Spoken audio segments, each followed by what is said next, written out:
turabasuhuje mwese abadukurikiye, turabashimiye cyane kuba mudukurikiranye kuri iyi channel ya YouTube True Life TV, aho tugiye kuganira ku gakiza tubonera muri Kristo Yesu.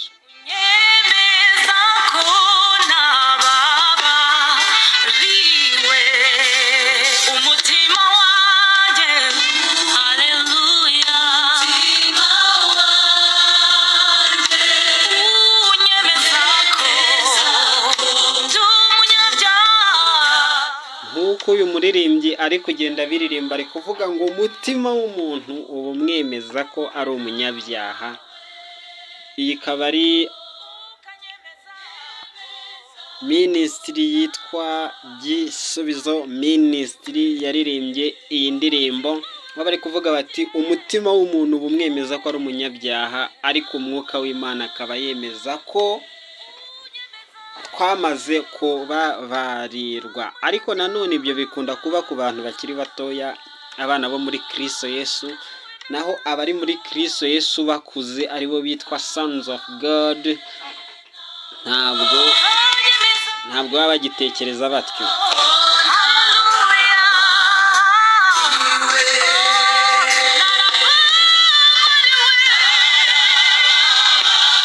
Pawulo yaravuze mu Baroma igice cya 8:16 aravuga ngo umwuka w'Imana ubwe ahamanya n'umwuka wacu yuko turi abana b'Imana. Uko rero niko turi, kandi ubwo turi abana bayo turi n'abaragwa, ndetse ubwo turi abaragwa b'Imana turi abaraganwa na Kristo, niba tubabaranwa nawe ngo duhane ubwiza nawe. Ntabwo ari ukubabazwa rero hano ngo ni imibabaro ya kubabaranwa na Kristo, tuzabivugaho ubutaha.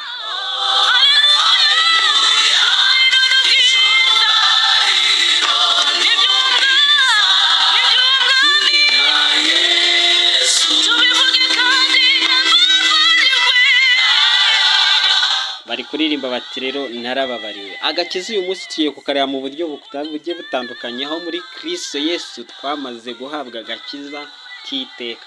Agakiza k'iteka rero ni iki? Tugiye guhera ku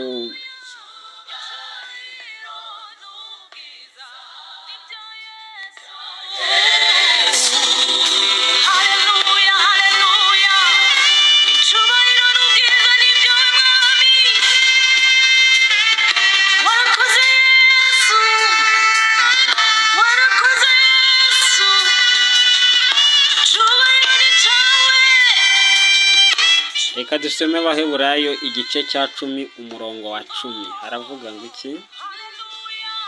Abaheburayo 10 umurongo w'10 haravuga ngo uko gushaka kw'Imana niko kwatumye twezwa, tubiheshejwe n'uko umubiri wa Yesu watambwe rimwe gusa ngo bibe bihagije iteka ryose. Hano turita tubona neza yuko agakiza katanzwe rimwe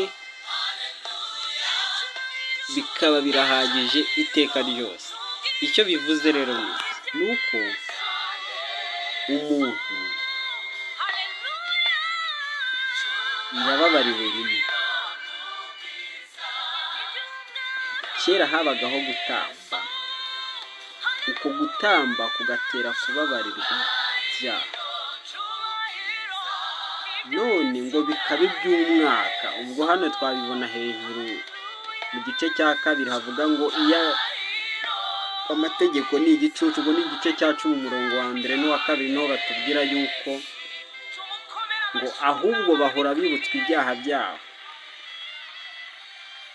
n'ibyo bitambuka umwaka utashye. Ni ukuvuga batambaga rimwe mu mwaka batambira ibyaha, ariko nanone hakaba ibyaha byatumaga umuntu atamba buri munsi nk'uko amategeko yabitegekaga. Ariko ibi byaza mu kwiga Bibiliya igihe kigiye gitandukanye. Muri verisiyo ya Bibiliya ijambo ry'Imana, Abaheburayo igice cya 10 umurongo wa 2, reka tuhasome verisiyo ya Bibiliya ijambo ry'Imana mu Kinyarwanda. Abaheburayo igice cya 10 umurongo wa 2. umurongo wa mbere uvuga ngo amategeko ni igishushanyo gusa cy'imigisha tuzahabwa muri Kristo,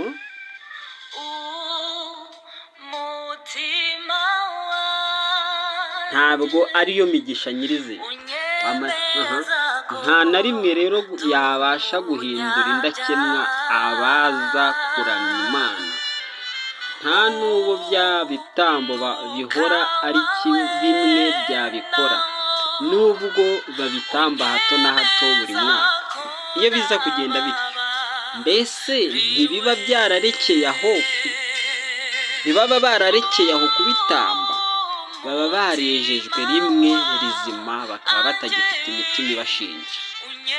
Ubwo uno murongo wa kabiri ndumiwe ndatangayemo gake, kuko ni ubwa mbere somye umurongo muri iyi verisi ya Bibiliya ijambo ry'Imana, ngo iyo biza kugenda bityo ndetse ntibaba bararekeye aho kubitamba, baba barejejwe rimwe rizima, bakaba batagifite imitima ibashinja ibyaha. Ubwo uhite wumva icyo Kristo yarushije ibitambo. Ibiramambo, umumaro w'ibyo bitambo ni ukwibutsa abantu ibyaha byabo buri mwaka. Ubwo ntako nashaka ko dusoma. Ubundi agakiza rero ni iki? Agakiza ni ugukira ibyaha, n'ingaruka z'ibyaha. Agakiza tukakira rimwe, tugakurira muri ko, tukagenda dukura buhoro buhoro.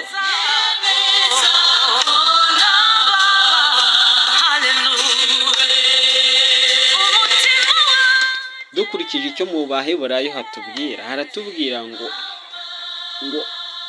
abatamba ibitambo, ngo aravuga mu buryo bwa Kiyuda n'iki dusoma muri Bibiliya, ngo baba bararikiye kubita. Ubundi niki gituma umuntu atamba?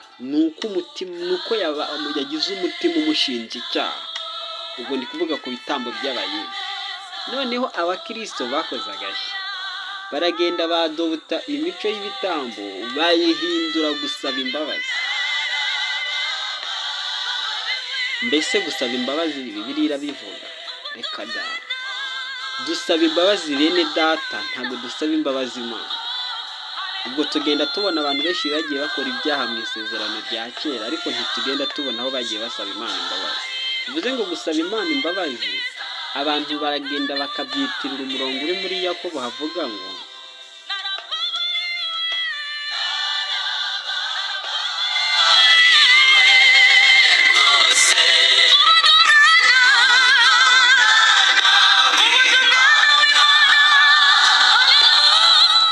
mwaturirane ibyaha byanyu. Ni Yakobo igice cya 5 umurongo wa 16 avuga ngo mwaturirane ibyaha byanyu kandi musabirane kugira ngo mukizwe.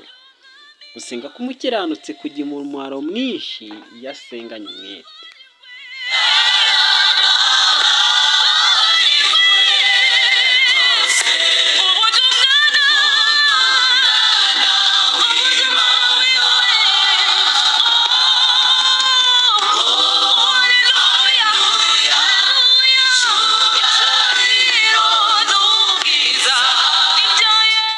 Noneho wumva muri verisiyo ya Bibiliya ijambo ry'Imana ngo mujye mubwirana ibyaha byanyu kandi musabirane kugira ngo mukire indwara.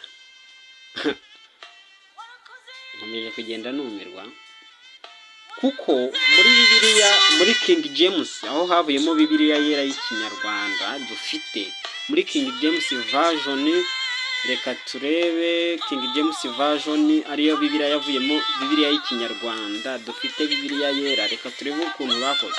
Ubwo ngiye kubisoma kubera ko bahariya baratubwiye ngo dusabirane, ngo tubwirane ibyaha kandi dusabirane kugira ngo dukire indwara.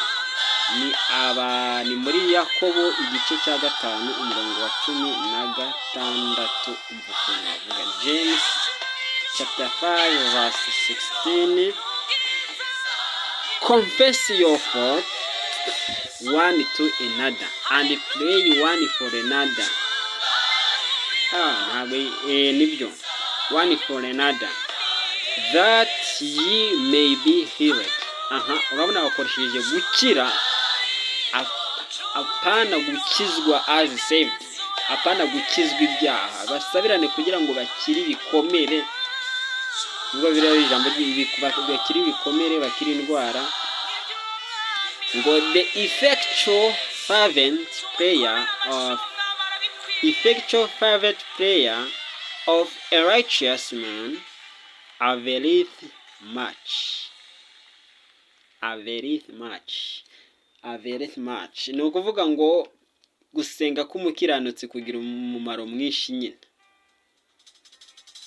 Hano ho ibintu effectual fervent prayer of righteous man availeth much. Gusenga k'umukiranutsi kugira umumaro mwinshi iyo asenganye umwete.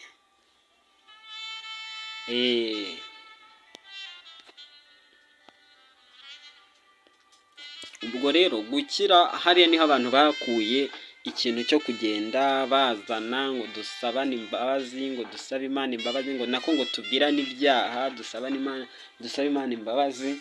Ariho usanga mu bakristo benshi bagenda bavuga ngo umuntu akabwira ibyaha yakoze akabibwira mugenzi ngo amusabire Imana imubabarire, nabo bakamusubiza ngo Imana ikubabarire.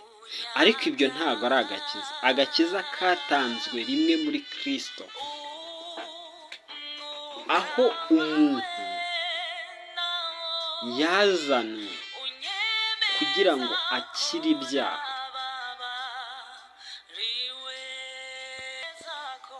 Ngaho nawe reba uburyo ukijijwemo. Ni handi Pawulo yavuze ngo nimwisuzume. Ngaho namwe nimwisuzume ubwanyu, niko Pawulo yavuze.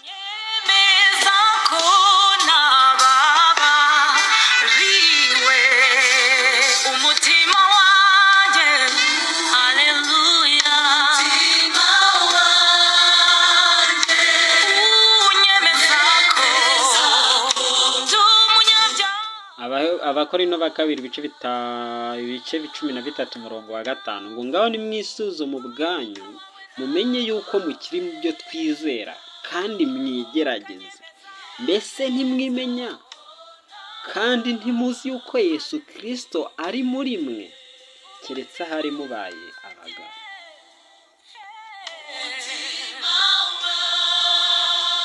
Muri make kwisuzuma dukora ni ukureba Kristo ndazi ko ari muri njye, ndamwizera mwiki, mbese ndamwizeye ko ari muri njye. Ubundi hariho amasezerano abiri, isezerano rishya n'isezerano rya kera. Uyu munsi turi kureba ku gakiza. Isezerano rya kera ni amategeko. Ayo mategeko uza gusanga yaragiye ashyirwaho iherezo, ntabwo yigeze akurwaho. Biratandukanye.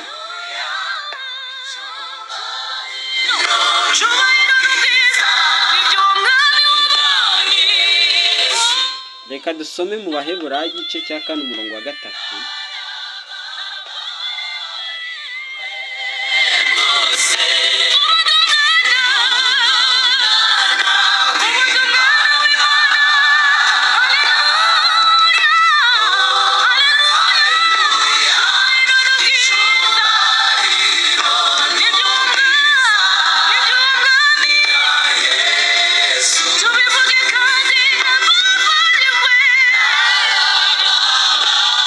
Abaheburayo igice cya 8:8 ngo kuko yavuze ibagaye iti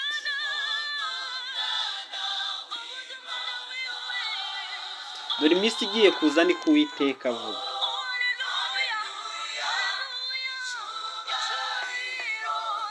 ubwo nzasezerana isezerano rishya n'inzu ya Isirayeli n'inzu ya Yuda ridahwanye n'isezerano nasezeranye na ba sekuruza ku munsi nabafataga ukuboko nkabakura mu gihugu cya Egiputa, kuko batagumye mu isezerano ryanjye, nanjye simbiteho ni ko Uwiteka avuga. Ni ukuvuga hano avuzemo ijambo isezerano rishya ntabwo rihwanye n'ibya kera. Ni amasezerano abiri atandukanye adafite aho agenda ahurira.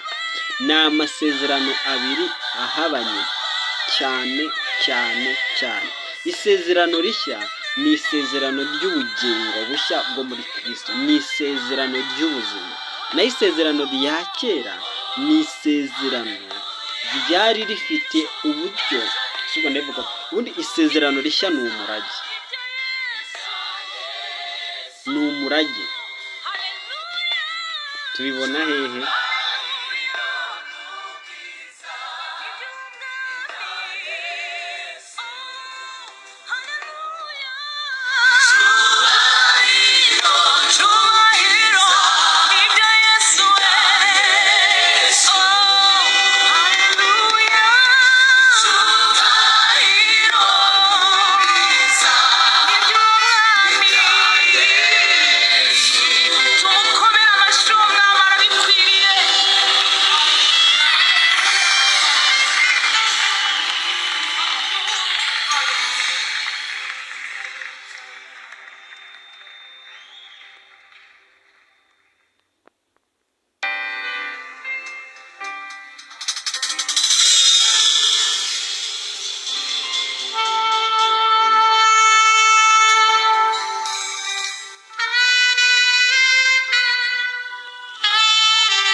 Abagalatiya igice cya 3:7. Ibyo mvuze ni ibi: ni uko isezerano Imana yasezeranye mbere ritakuweho n'amategeko yaje hashize imyaka 430 ngo agice cyangwa avuguruze warisezeranyije. Ngo kuko iyo umurage uva mu mategeko waba utakivuye mu byasezeranijwe, ariko dore Imana yawuhaye Aburahamu iwumusezeranyije. None ahita avuga ngo none se amategeko yazanwe n'iki? Yategetswe hanyuma kubw'ibicumuro kugeza aho urubyaro ruzazira, ubwo byasezeranyijwe, kandi yahawe abamarayika kugira ngo bayatange, bayahe umuhuza mu ntoki, nawe ayahe abantu. Reka twisomera Abaheburayo 9:16 ngo isezerano ryo kuragwa ribonetse hakwiriye kuboneka ibihamya ko warisezeranije yapfuye. Isezerano ryo kuragwa risohozwa n'urupfu rwa nyirabyo rwonyine, kuko ritagira icyo rimara rwose warisezeranije akiriho. Nicyo gituma n'isezerano rya mbere ritakomejwe hatariho amaraso. Ubwo aratubwiye ngo kugira ngo isezerano ry'umurage risohore nuko warisezeranyije agomba kuba yarapfuye. Niyo mpamvu Yesu Kristo yapfuye. Rero bakizwa bate rero? Icyo nicyo gisubizo ngiye gusubizwa. Bakizwa bate? Ubundi gukizwa bishoboka gusa iyo twizeye Yesu cyonyine, kidafite icya kabiri. Noneho dukizwa kamere, ariko twarakijijwe. Ubundi yasaba wanza kumva ko twakijijwe. Dukizwa kamere y'icyaha tugahabwa kamere nshya y'ubugingo. Kamere y'icyaha ni imitekerereze ipfuye, urebye ni natwe tukiyifite. Abakorinto ba 2 igice cya 5:19 haravuga ngo kuko muri Kristo ari Imana yiyungiye n'abari mu isi ntiyaba ikibabaraho ibicumuro byabo, kandi gatubikije ijambo ry'umwuzu. Reka twasome twitonze. Kuko muri Kristo ari Imana yiyungiye n'abari mu isi ntiyaba ikibabaraho ibicumuro byabo, kandi none yatubikije ijambo ry'umwuzu. Urumva ku ruhande rw'Imana yamaze kwiyunga n'abantu, ntiyaba ikibabaraho ibicumuro. Ntabwo ikibaraho umuntu ngo wakoze. Oya, ibyo byiza byawe n'ibibi byawe ibyo biri mu maso y'abantu. Soma Yobu 35:4 kugera ku 8. Ibyo byiza byawe n'ibibi byawe ni ibyo mu rwego rw'abantu. Niyo mpamvu muri Yakobo, ndumva muri Mariko 7 ku murongo wa 7 kuzamura, Yesu ari kugaya abafarisayo yaravuze ngo ubu bwoko bushimisha iminwa ariko imitima yabo imbakure, basengera ubusa kuko inyigisho bigisha ari amategeko y'abantu. Wajya muri Yesaya iryo jambo ryakomotse, baravuze ngo basengera ubusa kuko inyigisho bigisha ari amategeko yo mu buryo bw'abantu.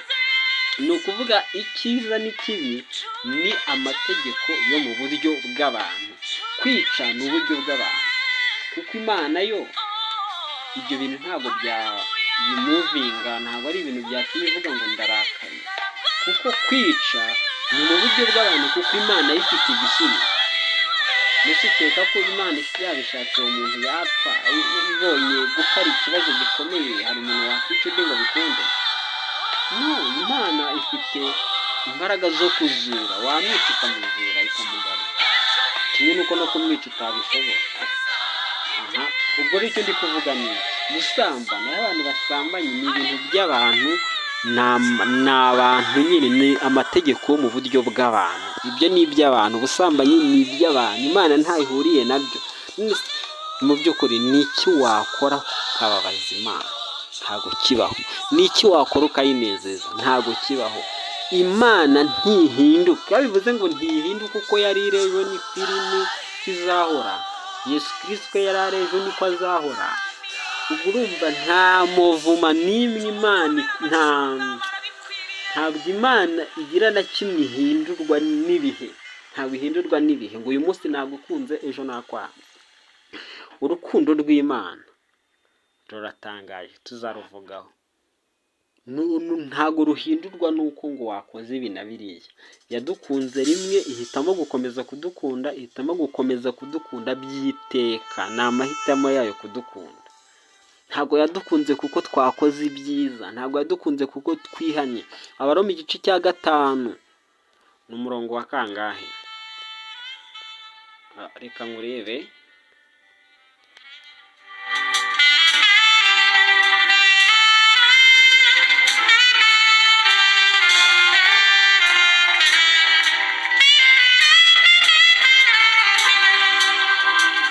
None wumva ukuntu havuga 5:10 ngo ubwo twunzwe, umurongo wa 8, Abaroma 5:8. Ariko Imana yerekanye urukundo rwayo dukunda ubwo Kristo yadupfiraga tukiri abanyabyaha. Aka kantu iyo ugasomye sinzi impamvu udahita utekereza, ariko ni ukuri, ntabwo no one to blame, nta muntu wo gushinja amakosa yo kuba atazi. Hari umuntu aba ataragize amahirwe yo kumenya. ngo ariko Imana yerekanye urukundo rwayo dukunda ubwo Kristo yadupfiraga tukiri abanyabyaha. None uhita wibaza, none turi iki? Ko Pawulo avuga ngo Kristo yadupfiriye tukiri abanyabyaha, uyu munsi turi iki? Turi abanyabyaha.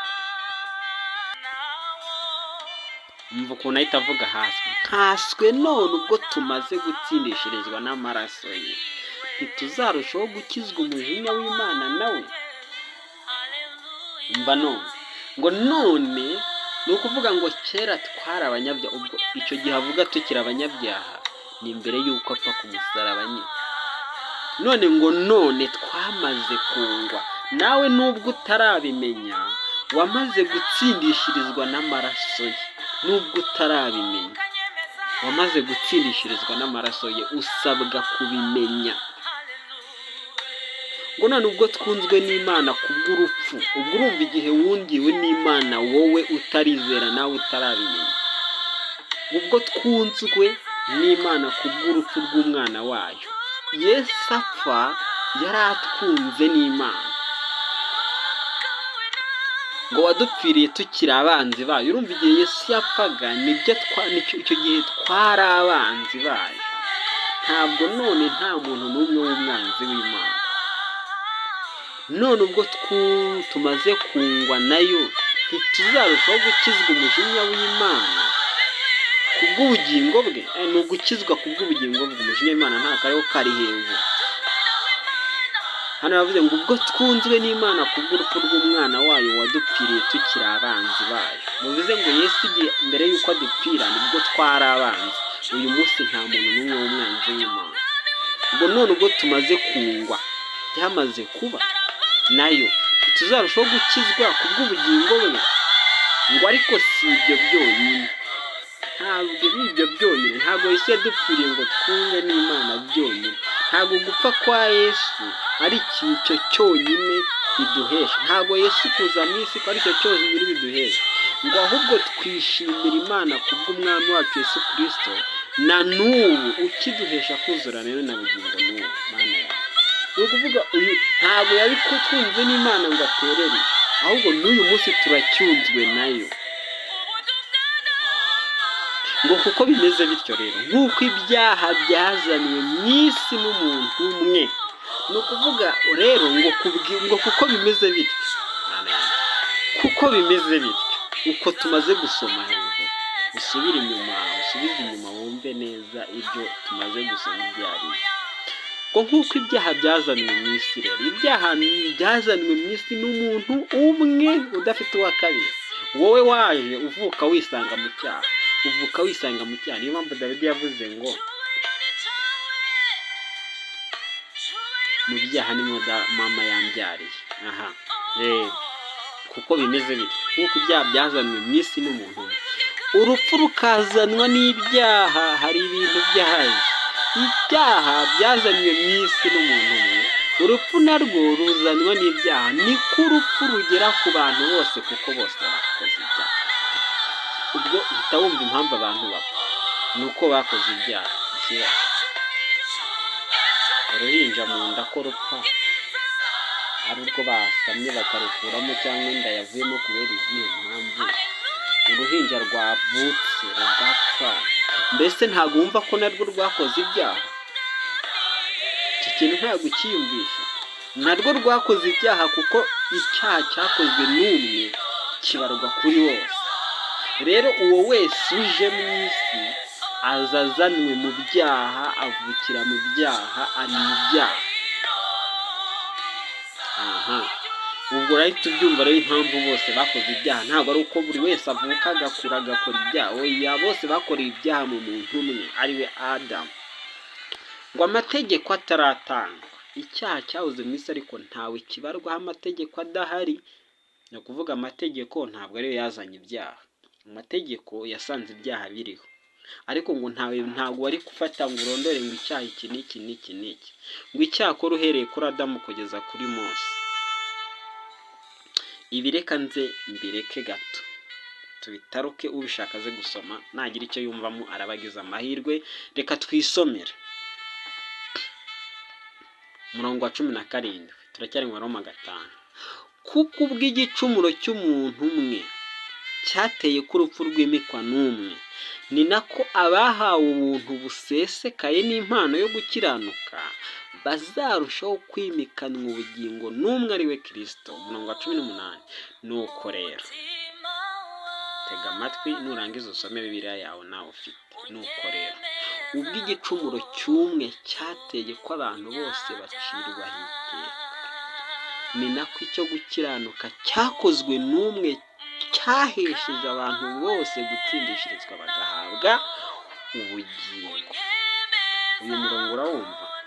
Abantu bose baratsindishirijwe bahabwa ubugingo, nk'uko mu Bakorinto ba mbere batubwiye ngo Imana y'inzane bari mu isi ntikibaraho ibicumuro. None abantu bose baratsindishirizwe bahabwa ubugingo. Uyu munsi nawe urabibonye, waratsindishirijwe ndetse wahawe ubugingo. Icyo usabwa ni iki? Just receive, byakira, ubyemere uko icyo Imana ivuga. Imana iravuga iki rero? Imana iravuga ngo yaragutsindishirije guha ubugingo, ntikikubaraho ibicumuro byawe. Wowe usabwa iki? Emera icyo kintu cyabaye, uko niko gukizwa. Emera ko watsindishirijwe ugahabwa ubugingo, emera ko ufite ubwo bugingo, nurangiza wishimire kubugenderamo. Icyo nicyo usabwa, emera ko watsindishirijwe. Witekereza ku bandi ngo abatizeye, ibyo by'abatizeye ntibikureba, ahubwo va muri abo batizeye, noneho wizere ko watsindishirijwe ugahabwa ubugingo. Wemere ubwo bugingo waherewe muri Kristo, wemere ko Imana yamaze kugutsindishiriza ikaguha ubugingo. Ubwo bugingo ubwemere, ubwakire, ubukoreremo. Wemere uko gutsindishirizwa kwabayeho. Imana yaragutsindishirije guha ubugingo, emera wakire ubwo bugingo, emera, izere ko ubufite. Nicyo ngicyo, izere ko ufite ubugingo, izere ko watsindishirijwe. Gutsindishirizwa ni iki? Ni ugutangazwa ko nta cyaha ufite, ko usanzwe uri umwere, ko ntacyo wakoze. Icyo ngicyo nicyo Imana ikuziho, nikikubona akira ibyo ngibyo, witekereza kabiri. Wijya mu mibare, wijya muri algoritime, wijya muri statisitike z'ibyaha wakoze n'ibyo uzakora, izo statisitike zivemo. Wibarura ngo wakoze ibi, wibarura ngo uzakora ibi, wibarura ngo wakoze ibi, wibarura ibyaha. Ibyo Imana yaragutsindishirije guha ubugingo muri Kristo, nk'uko twahereye hejuru tubibona.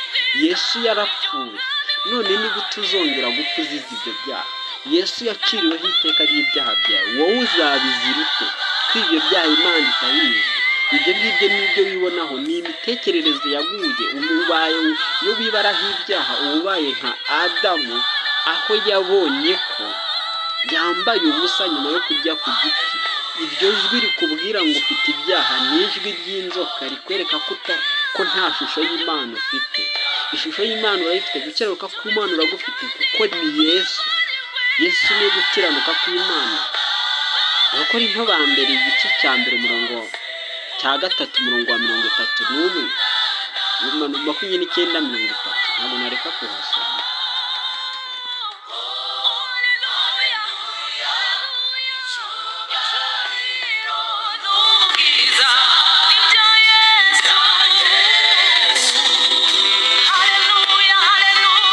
Ni Abakorinto ba mbere igice cya mbere umurongo wa 29, ngo kugira ngo hatagira umuntu wirata imbere y'Imana. Umva impamvu rero, nta kintu cyo kugira ngo hatagira uwirata ngo ntago nsambana, ntago niba, ngo naretse ubusambanyi, naretse kwiba, ngo naretse ibi n'ibi, naretse kwica, nagize. Umva Imana ikivuga ngo kugira ngo hatagira umuntu wirata. Abakorinto ba mbere 1:29, kugira ngo hatagira umuntu wirata imbere y'Imana, ngo niba hakuba muri Kristo Yesu. Umurongo wa 30, niba hakuba muri Kristo Yesu waduhindukiye ubwenge buva ku Mana, no gukiranuka, no kwezwa, no gucungurwa, kugira ngo bibe nk'uko byanditswe ngo uwirata yirate Yesu. Ni ukuvuga Yesu niwe bwenge buva ku Mana, niwe gukiranuka, niwe kwezwa no gucungurwa. Iyo uramutse ufashe rero kuba utiba, ntusambane, ntiwice, ntukore bya bindi amategeko abuza, ukabyita gukiranuka, uba uhakanye Yesu we gukiranuka. Yesu niwe gukiranuka, ntabwo ibyo ukora ariko gukiranuka, nta nubwo ibyo waretse ariko gukiranuka. Yesu niwe gukiranuka. Kwezwa, iyo ufashe kureka gusambana, kureka kwiba, kureka kwica, ukabyita kwezwa, uba uhakanye Yesu, kuko Yesu niwe kwezwa. Ibyo ni ibya kamere, ni iby'umuntu. Ntago kwezwa ari ukudakora ibyaha. Icyo gihe waba uhakanye Yesu, kuko Yesu niwe kwezwa, ni nawe gucungurwa. Abakorinto ba mbere igice cya mbere 29-31, ngo kugira ngo bibe nk'uko byanditswe, ngo wirata yirata Uwiteka, we kwirata kutiba, we kwirata kudasambana, we kwirata kutica, we kwirata ko wubaha amategeko, kuyubahiriza, ahubwo ngo wirata Uwiteka, kuko Yesu niwe byose. Wa munyabyaha ubona hariya, murahwana, icyo umurusha ni ukwiyubaha mu buzima, ni ukwiyubaha muri sosiyete. Kandi nawe ibyo abyize. Erega abanyabyaha bose babiterwa no kubura urukundo. Ubwo ndavuga abanyabyaha mu buryo bw'abantu. Nta muntu wabamara, waba indaya, ahubwo yabuze urukundo. Nuko hari ibintu byinshi asafaringa cyangwa bimubabaza, bimutera kujya muri wa mwuga. Nta muntu waba umwicanyi, yabuze urukundo, afite impamvu abikora. Nta muntu ukunzwe mu isi watekereza kujya kwica. Hari ibyo ari gusafaringa mu mutima we bimutera gukora.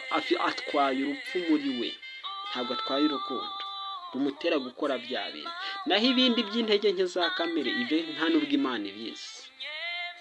Muri Kristo nimwe Imana y'ingenzi n'abari mu isi ntiyabikibabaraho ibicumuro byabo. Urinde wo kubibaraho. reka nigarukire mu Baroma igice cya 5 umurongo twari tugezeho wa 18 ngo kandi nk'uko kutubaha nuko rero ubw'igicumuro cy'umuntu umwe cyateye ko abantu bose bacirwaho iteka, ni nako icyo gukiranuka cyakozwe n'umuntu umwe cyashije abantu bose gutsindishirizwa bagahabwa ubugingo. Kandi nk'uko kutumvira Imana k'umuntu umwe, erega biri kuza ku muntu umwe ntabwo ari wowe, ni Adamu na Yesu, nibo bantu babiri. Adamu yazanye ibyaha, Yesu azana ubuzima. None abantu bakomeje gutsimbarara kuri Adamu bakanga Yesu. None niba uri umunyabyaha kubera Adamu, ntabwo wigeze uhitamo kuba umunyabyaha, wahisemo kuba umukiranutsi kubera Yesu, utiriwe ukora ibyo gukiranuka. Ibyo byo gukiranuka ko ari ubuzima buza nyuma yo kwemera icyo uri cyo. Ibi bintu byo gukiranuka si byo ko bitanitwa ibyo gukiranuka, ni imirimo myiza kuko ifite ikimarira abantu, niko Bibiliya ivuga.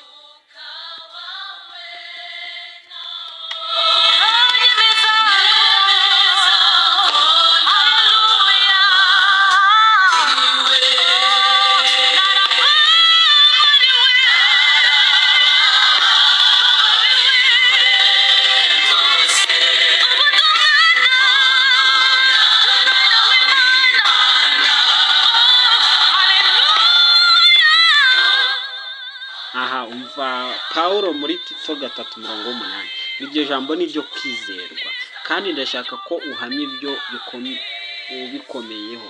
Reka mpere hejuru ngo nyamara kugira neza kw'Imana ni kw'Imana umukiza wacu n'urukundo idukunda, ikunda abantu bibonetse, iradukiza. Hari ubwo yagukijije wenyine, yakijije abantu bose, iradukiza. Avuze rusange, itabitewe n'imirimo myiza yo gukiranuka twakoze. Ntabwo biterwa no kuba utiba, udasambana, utareba na bya bindi byose. Ntabwo biterwa n'uko ukora ufasha abakene n'ibindi, ahubwo kubw'imbabazi zayo idukirisha kuhagirwa rwo kubyarwa ubwa kabiri. Ubwo hano bahita bibaza bavutse ubwa kabiri ni bangahe? Iki ndakizigamye kuko nanone avuze twese kubyarwa ubwa kabiri, ikadukirisha no guhindurwa bashya n'Umwuka Wera, uwo yahaye Yesu Kristo umukiza wacu. Umwuka Wera urumva uwo yahawe Yesu Kristo. Bivuze ngo iyo wakiriye Yesu ukemeranya na Yesu, nibwo wakira Umwuka Wera.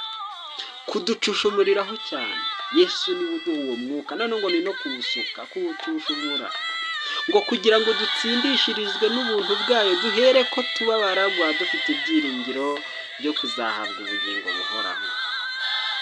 Iryo jambo ni ryo kwizerwa, ibyo tumaze gusoma hejuru. Kandi ndashaka ko uhamya ibyo ubikomeyeho cyane. Ibyo guhamya ni biriya ko Imana yakijije abantu, kandi ngo abizeye Imana bagire umwete wo kumaramaza. Ngiki kintu nuko Pawulo atubwiye ngo tugire umwete wo kumaramaza gukora imirimo myiza.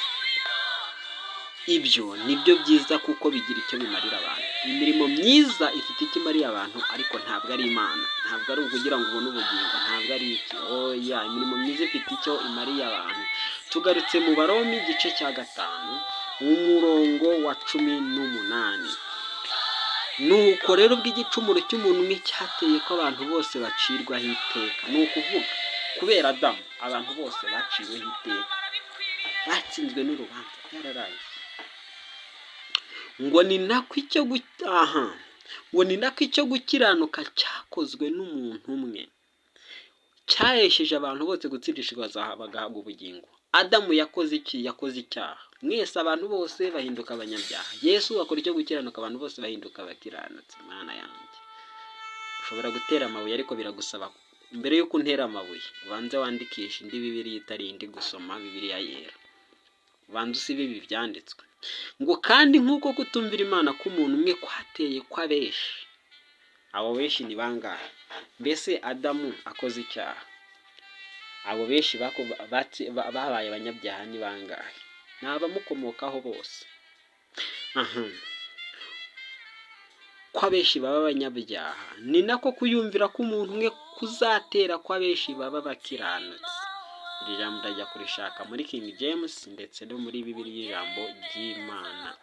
Abaroma 5:19 muri Bibiliya y'ijambo ry'Imana bari kuvuga ngo iki?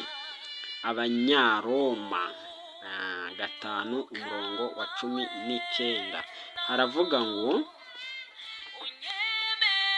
nuko rero nk'uko igicumuro ngo koko rero nk'uko kutumvira Imana k'umuntu umwe kwatumye rubanda baba abanyabyaha, ni nako kumvira k'umuntu umwe kuzahesha rubanda gutunganira Imana. Reka njye muri King James Version umva ukuntu bavuze. Abaroma 5 muri King James Version. Abaroma 5 umurongo wa 19 haravuga ngo iki muri King James? Baravuze ngo for as by one man's disobedience many were made sinners, so by the obedience of one shall many be made righteous. Ni ukuvuga hano hajemo maze kubona impamvu banditse ngo nicyo bizatuma benshi baba bizatuma, ni ukuvuga abishyize ahazaza. Ariko iyi share wibuke ishobora gukoreshwa nka feature cyangwa igakoreshwa nka must, nk'ikintu kigomba kuba. Umusemuzi rero ahita asemura uko abigize. Reka dukopare no mu zindi Bibiliya. Urabizi hariho version nyinshi za Bibiliya. Tugiye muri version yitwa BBE ngo because as numbers of men became sinners through the wrongdoing of one man, even so will great numbers get righteousness through the keeping of word of God by one man. Bakoresheje feature BSB Bible n'indi version.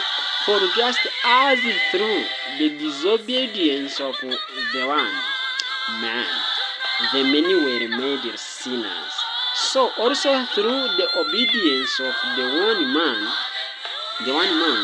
the many will be made righteousness. Easy English.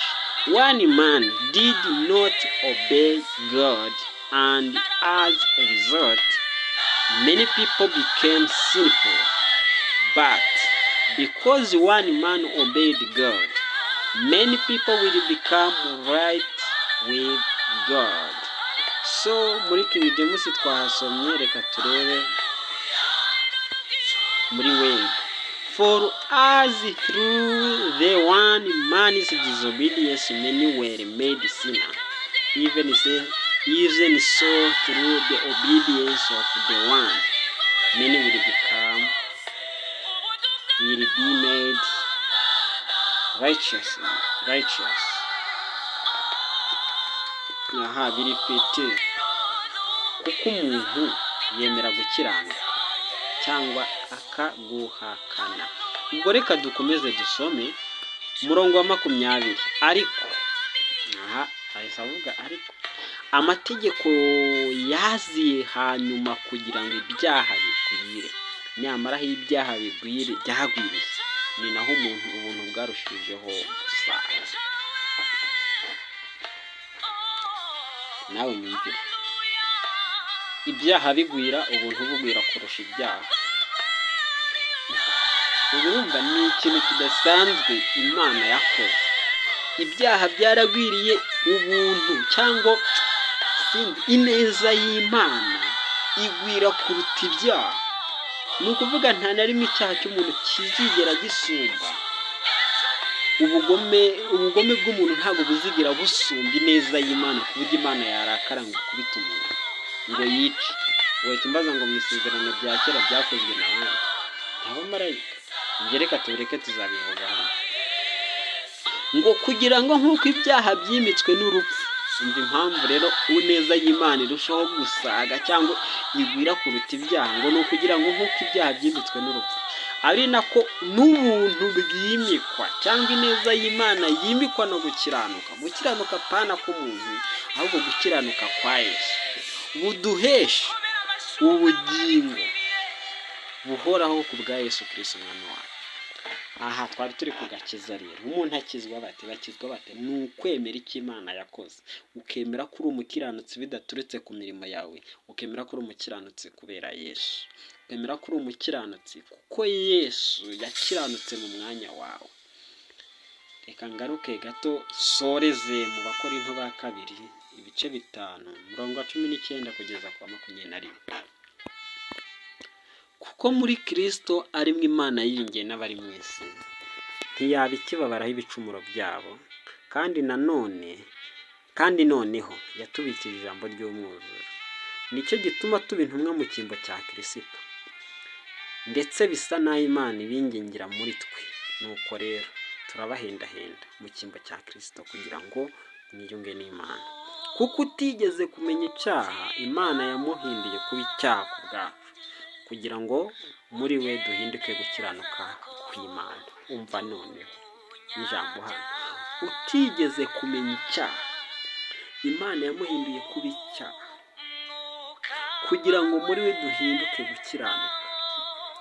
I am not righteous, I am righteous. Ntago ndi umukiranutsi, ahubwo ndi ugukiranuka. Yesu ntabwo yabaye umunyabyaha, ahubwo yabaye icyaha ngo kugira ngo muri we mpinduke gukiranuka kw'Imana. Yesu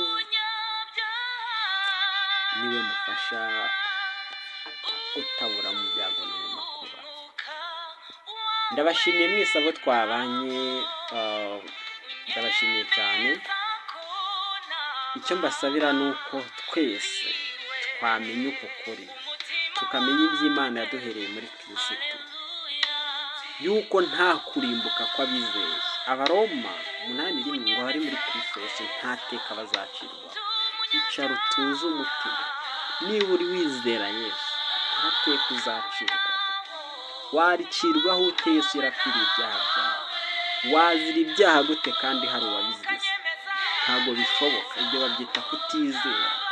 Urimo uravuga ngo yaragupfiriye, ubundi ukabihakana mu mutima wawe. Muri make uravuga ngo yapfiriye ibyaha byawe, byarangiza ukabyishinja. Ubyishinja ute kandi yarabipfiriye?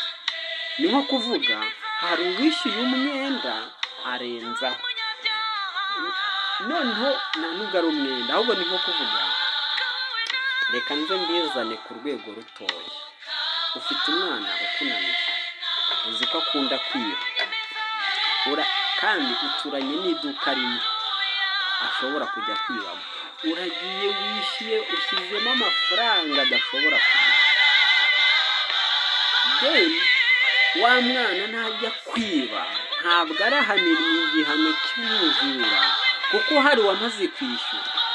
Yesu yapfiriye ibyaha byawe utarabikora. Uyu munsi ubikora yarabipfiriye.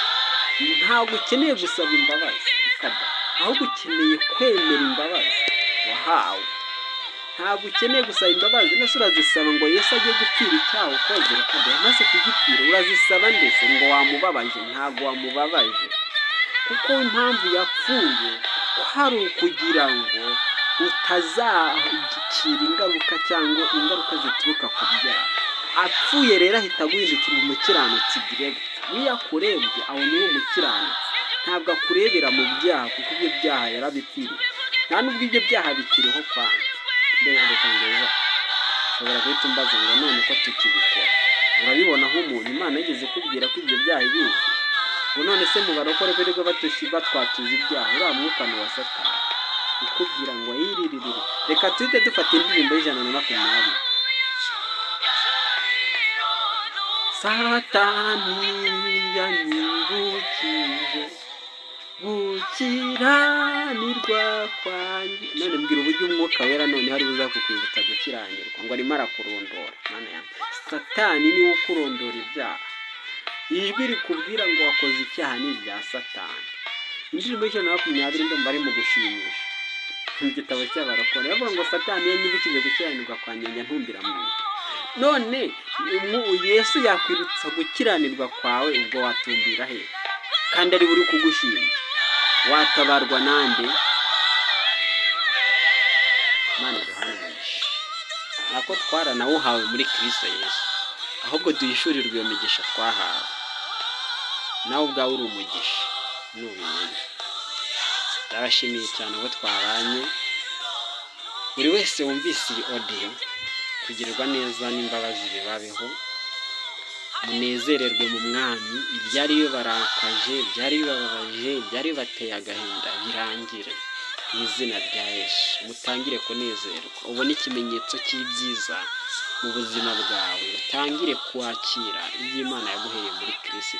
Umugabane wo kubabara si uwawe, umugabane wawe ni ibyishimo n'umunezero. Umugabane wawe ni ukutifuza, ahubwo ni ukugendera mu bwiza, ni ukunyurwa apana kunyurwa na bike, ahubwo ni ukubona ko ntacyo ubuze, ni ukwakira byose wabonye wakabaye ukennye mu izina rya Yesu. Abarwayi bakire, abababaye banezerwe mu izina rya Yesu. Amina.